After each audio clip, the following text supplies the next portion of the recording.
তো গাইস পাপা গিয়েছিল ভোটের ডিউটিতে, আর ওখান থেকে পাপাকে একটা স্ন্যাক্স বক্স দেয়, আর দেখায় মিয়ামর থেকে।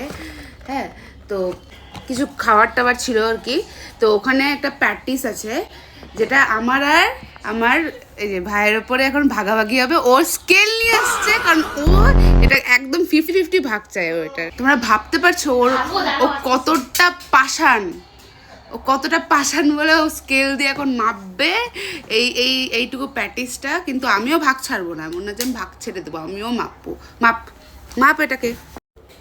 দেখো এখন মাপছে কত সেন্টিমিটার, দেখ কত, 11। ওই তো 11-এর মাঝে তোর হচ্ছে 5.5 হবে। 5.5 ফাইনালি ভাগ হয়ে গেছে, একদম সমান ভাগ, কোনো মারপিট হবে না। এখন আমরা এখন খাবো।